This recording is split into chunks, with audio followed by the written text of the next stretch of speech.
श्रीमद् भगवत गीता का छठा अध्याय। भगवत गीता के अध्याय 6 में ध्यान योग या ध्यान को आत्मा साक्षात्कार के अंतिम द्वार के रूप में बताया गया है। ध्यान केवल आंखें बंद करके किसी मंत्र या शब्द प्रतीक का जाप करने से कहीं अधिक है। यह सर्वोच्च आध्यात्मिक तकनीक है जिसका योग्य साधकों द्वारा लग्न और निष्ठा पूर्वक अभ्यास किया जाना चाहिए। ध्यान के लिए आवश्यक शर्त है शांत मन, इच्छाओं और आसक्तियों से ग्रस्त मन, एकाग्रता और ध्यान के सूक्ष्म क्षेत्रों में जाने में असमर्थ होता है। कृष्ण सन्यासी एक त्यागी व्यक्ति की परिभाषा से शुरुआत करते हैं। त्याग का संबंध त्याग अपने कर्तव्यों का परित्याग और एक सुरक्षित आश्रय की ओर पलायन से है। यही वह भ्रांति है जिसने सच्चे साधकों को विमुख कर दिया है और उन्हें त्याग के लाभों तक पहुंचने से रोक दिया है। कृष्ण सन्यासी का वर्णन ऐसे व्यक्ति के रूप में करते हैं जो वह करता है जो उसे करना चाहिए, कर्म फल पर निर्भर हुए बिना अपने कर्तव्यों और जिम्मेदारियों को पूरी तरह से पूर्ण करता है। सन्यासी वह नहीं है जिसके पास कोई उच्च आदर्श नहीं है, न ही वह निष्क्रिय व्यक्ति है। इसके बाद कृष्ण आध्यात्मिक विकास के 3 चरणों का एक उत्कृष्ट वर्णन करते हैं। एक सक्रिय योगी से एक ध्यानस्थ सन्यासी और अंततः एक ज्ञानी प्रबुद्ध व्यक्ति की उच्च अवस्था तक वह 3 चरणों का वर्णन बाहरी दिखावे के बजाय मानसिक अवस्थाओं के संदर्भ में करते हैं। इस प्रकार आध्यात्मिक होने के लिए किसी को गेरुआ वस्त्र धारण करने, अनुष्ठान करने या सांसारिक सुखों से वंचित होने की आवश्यकता नहीं है। बस जरूरत है मानसिकता में बदलाव की। कृष्ण हमें चरण दर चरण ध्यान की प्रारंभिक विधियों और अयोग्यताओं से परिचित कराते हैं। इसके बाद आत्मज्ञान की परीक्षा होती है। एक आत्म साक्षात्कारी वह होता है जो सभी के साथ एकाकारता का अनुभव करता है। वह सभी प्राणियों में अपनी आत्मा को आत्मा के रूप में देखता है। अंततः वह किसी मंदिर, गिरजाघर या मस्जिद में नहीं बल्कि प्रत्येक जीव में ईश्वर की आराधना करता है। इसके बाद चाहे उसकी जीवन शैली कैसी भी हो, वह आत्मा में निवास करता है। जब आप हर जगह उनकी छवियों से जुड़ नहीं सकते तो ईश्वर के प्रति प्रेम प्रकट करना व्यर्थ है। हमारी तरह अर्जुन भी अनंत के अज्ञात क्षेत्र की खोज के लिए अपने वर्तमान अस्तित्व की सुरक्षित सीमाओं को छोड़ने से डरता है। वह कृष्ण से पूछता है कि उन लोगों का क्या भाग्य है जो आध्यात्मिक जीवन के लिए प्रतिबद्ध है लेकिन आत्म साक्षात्कार से पहले ही मर जाते हैं। कृष्ण जीवन के सबसे गूढ़ नियमों में से एक को प्रकट करने के लिए एक उपयुक्त उत्तर देते हैं। वे कहते हैं जो धर्मात्मा है उसे कभी दुख नहीं होगा, न अभी न भविष्य में। आपके प्रयास व्यर्थ नहीं जाएंगे, आप अपने भविष्य के जीवन में इसका श्रेय ले जाएंगे। एक आध्यात्मिक रूप से विकसित व्यक्ति जो आत्म साक्षात्कार से चूक जाता है या तो सुखी और धनवान के घर में जन्म लेगा या किसी बुद्धिमान योगी के परिवार में। वहां पिछले जन्मों में अर्जित ज्ञान से संपन्न वह आत्मज्ञान प्राप्त करने के लिए और भी अधिक प्रयास करेगा। इस प्रकार भगवान अर्जुन और हम सभी को आश्वस्त करते हैं कि स्थायी सुख का मार्ग सत्य का जीवन है। त्याग कर्म का त्याग करना नहीं है, त्याग उन बाधाओं का त्याग करना है जो पूर्ण कर्म के मार्ग में आती हैं। कर्म का मार्ग सक्रिय लोगों के लिए है और त्याग का मार्ग चिंतनशील लोगों के लिए है। खुद को खुद ही बचाओ, कोई और तुम्हारी मदद नहीं कर सकता। भौतिक या आध्यात्मिक प्रगति के लिए जीवन की गतिविधियों का संयम और नियमन आवश्यक है। जब मन बिखरा हुआ होता है तो उसमें कोई शक्ति नहीं होती। एकत्रित मन में शक्ति होती है और वह शांत और प्रभावशाली होता है। बुद्धि विकसित होने पर अत्यधिक भेदक क्षमता रहती है। यह सहज उत्कृष्टता को संभव बनाती है और आपको आत्म साक्षात्कार की ओर ले जाती है। योग दुख से एकाकार होने का विच्छेद है। दुख से इस एकाकारता को तोड़ दो, तब तुम अपने भीतर सुख पाओगे। सभी इच्छाएं कल्पना से पैदा होती हैं। आध्यात्मिक विकास की कसौटी यह है कि आप दूसरों में स्वयं को और स्वयं में सभी प्राणियों को देख सके। भलाई करने वाले को कभी दुख नहीं होता। स्वार्थी लोग नष्ट हो जाते हैं। जो साधक कर्म फल का आश्रय न लेकर शास्त्र विधि अनुसार करने योग्य भक्ति कर्म करता है, वह सन्यासी अर्थात शास्त्र विरुद्ध साधना कर्मों को त्यागा हुआ व्यक्ति तथा योगी अर्थात भगत है और वासना रहित नहीं है तथा केवल एक स्थान पर बैठकर विशेष आसन आदि लगाकर लोक दिखावा करके क्रियाओं का त्याग करने वाला भी योगी नहीं है। भावार्थ है कि जो हठ योग करके दंभ करता है, मन में विकार है, ऊपर से निष्क्रिय दिखता है, वह न सन्यासी है न ही कर्मयोगी अर्थात भक्त है। हे अर्जुन, जिसको सन्यास ऐसा कहते हैं उस भक्ति ज्ञान योग को जानो, क्योंकि संकल्पों का त्याग न करने वाला कोई भी पुरुष योगी नहीं होता। एक पत्नी को त्याग कर सन्यास प्रशस्त हो गए, परंतु 5 विकार काम क्रोध लोभ मोह अहंकार रूपी पत्नियां साथ ही हैं, अर्थात संकल्प अभी भी रहे, ये त्यागो तभी सन्यासी होगे।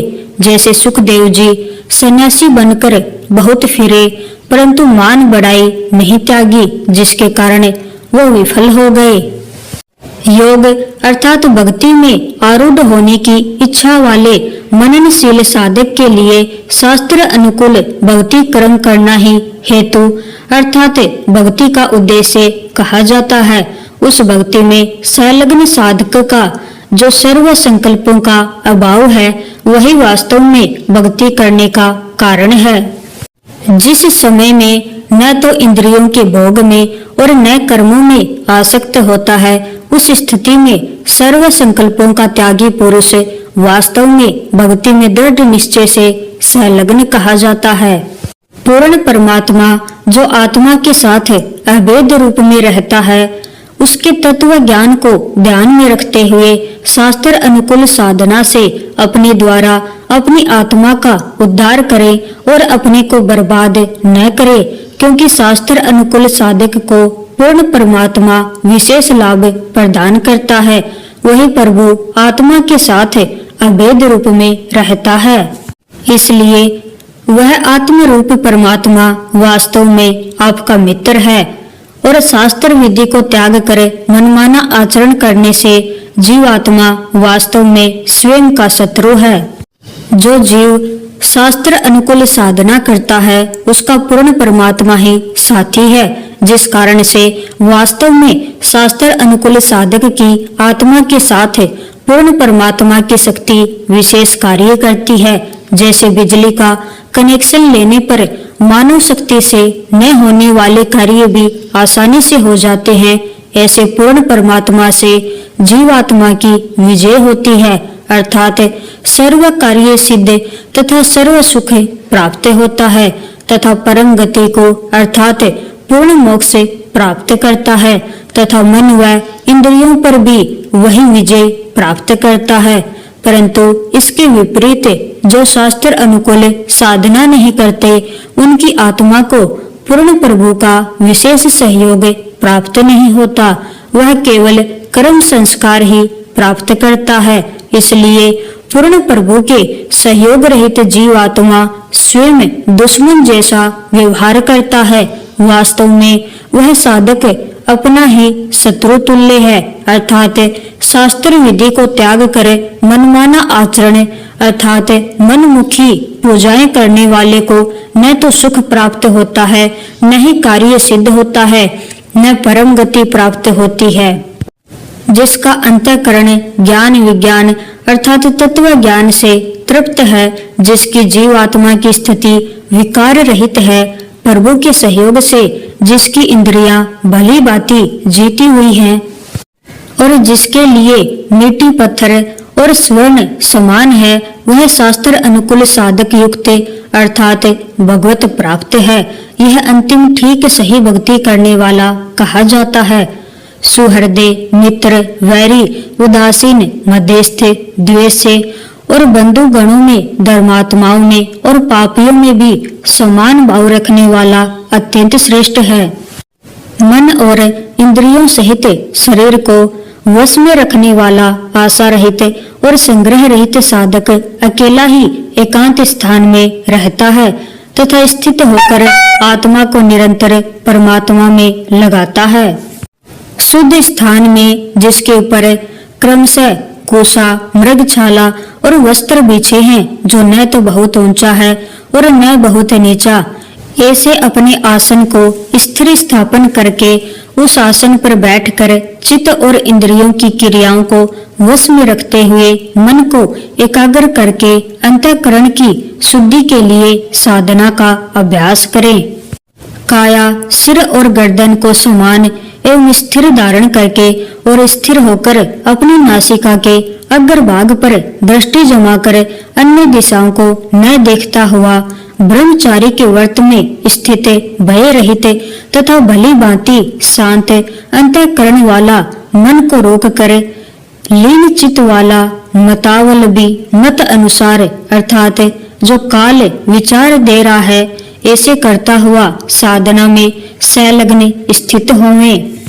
इस प्रकार निरंतर मेरे द्वारा उपरोक्त हठ योग बताया गया है, उसके अनुसार मन को वश में करके स्वयं को परमात्मा की साधना में लगाता हुआ जैसे कर्म करेगा, वैसा ही फल प्राप्त होने वाले नियमित सिद्धांत के आधार से मेरे ही ऊपर आश्रित रहने वाला साधक अति शांत अर्थात समाप्त प्राय शांति को प्राप्त होता है, अर्थात मेरे से मिलने वाली नाम मात्र मुक्ति को प्राप्त होता है।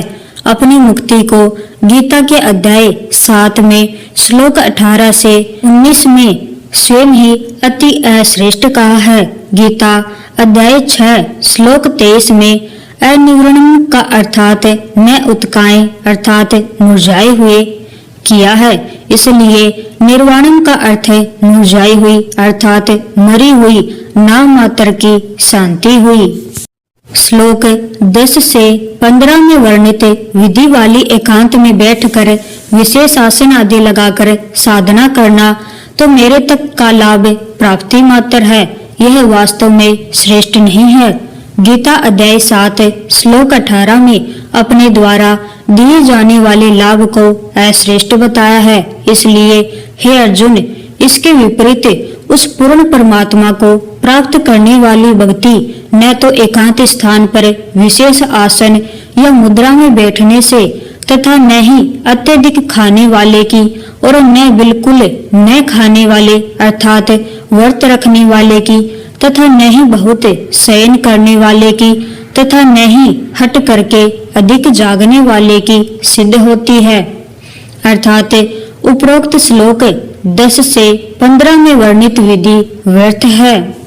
दुखों का नाश करने वाला भक्ति तो यथा योग्य आहार विहार करने वाले का, शास्त्र अनुसार कर्मों में यथा योग्य चेष्टा करने वाले का और यथा योग्य सोने तथा जागने वाले का ही सिद्ध होता है।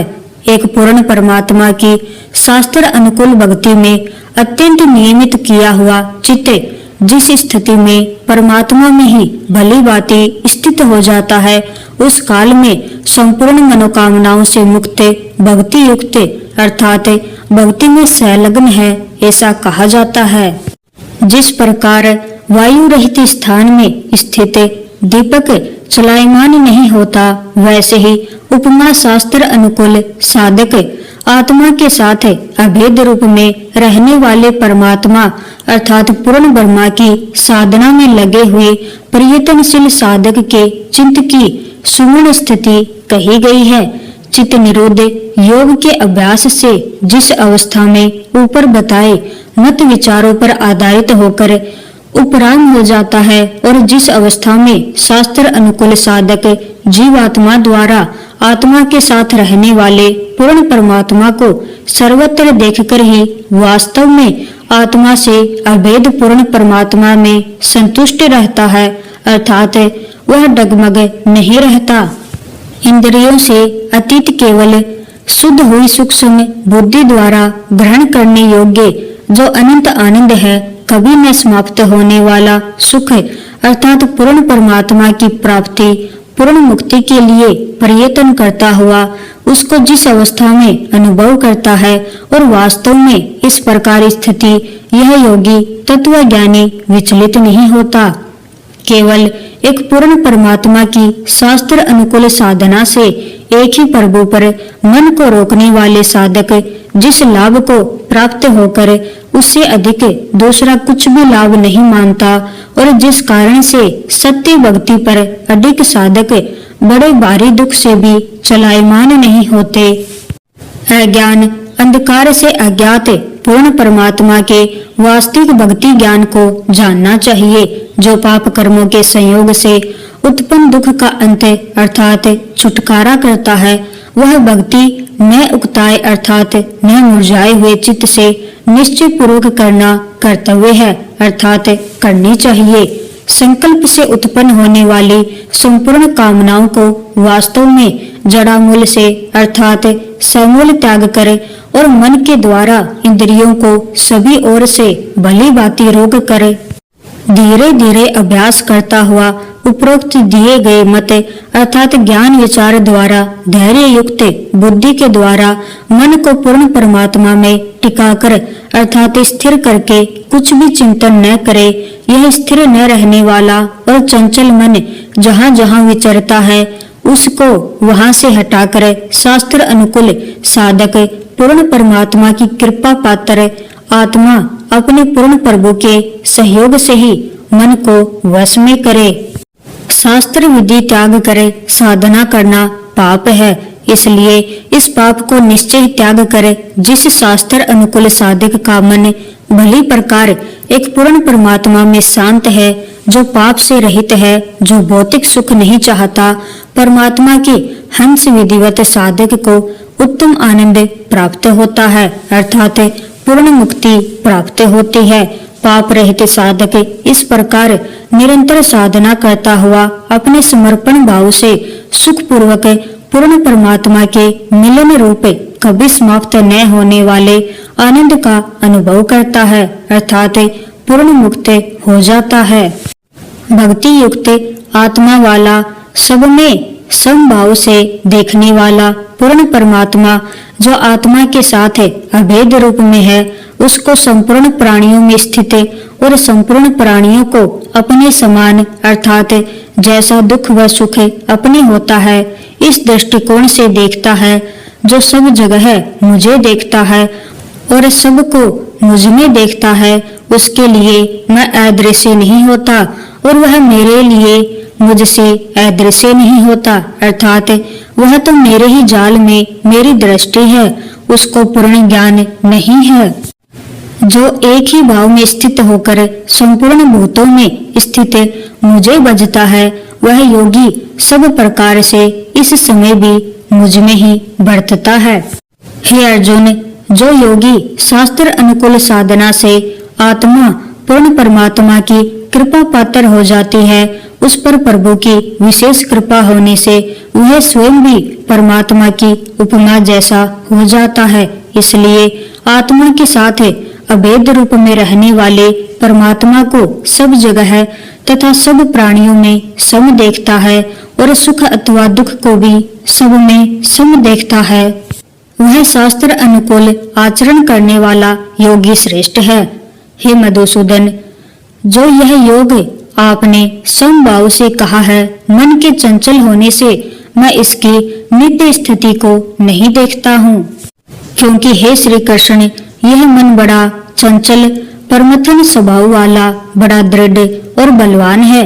इसके लिए उसको वश में करना मैं वायु को रोकने की भांति अत्यंत दुष्कर मानता हूँ। श्री कृष्ण कहते हैं, हे महाबाहो, निसंदेह मन चंचल और कठिनता से वश में होने वाला है, परंतु हे कुंती पुत्र अर्जुन, यह अभ्यास और वैराग्य से वश में होता है। जिसका मन वश में किया हुआ नहीं है, अर्थात जो सेमी नहीं, ऐसे पुरुष द्वारा भक्ति दुष्प्राप्य है। परंतु शास्त्र विधि अनुसार साधना करने वाले अर्थात मनमानी पूजा न करके वश में किए हुए मन वाले प्रयत्नशील पुरुष द्वारा साधना से उसका प्राप्त होना संभव है। यह मेरा विचार है। हे श्री कृष्ण, जो योग में श्रद्धा रखने वाला है किंतु जो सेमी नहीं है, जिसका मन योग से विचलित हो गया है, ऐसा साधक योगी योग की सिद्धि को अर्थात न प्राप्त होकर किस गति को प्राप्त होता है। श्री कृष्ण कहते हैं, हे महाबाहो, क्या वह पूर्ण परमात्मा की प्राप्ति के मार्ग से भटका हुआ मूर्ख शास्त्र विधि त्याग कर साधना करने वाले साधक को प्रभु का आश्रय प्राप्त नहीं होता? ऐसा आश्रय रहित पुरुष छिन्न बिन बादली की भांति दोनों ओर से भ्रष्ट होकर नष्ट तो नहीं हो जाता? दुष्प्राय यह है, अर्थात भक्ति लाभ नहीं है। यह योग तो मन वश किए हुए को ही शक्य है। विचार करें फिर श्लोक 40 का यह अर्थ करना ही, वह योग भ्रष्ट व्यक्ति न तो इस लोक में नष्ट होता है न परलोक में, न्याय संगत नहीं है, क्योंकि अध्याय 6 श्लोक 42 से 44 में भी यही प्रमाण है। कहाँ है योग भ्रष्ट व्यक्ति? योग भ्रष्ट होने से पूर्व के भक्ति संस्कार से कुछ दिन स्वर्ग में जाता है, फिर अच्छे कुल में जन्म प्राप्त करता है, परंतु पुनः वह मानव जन्म इस लोक में अत्यंत दुर्लभ है। यदि मानव जन्म प्राप्त हो जाता है तो पूर्व के स्वभाव वश मनमाना आचरण करके तत्व ज्ञान का उल्लंघन करता है, अर्थात नष्ट हो जाता है।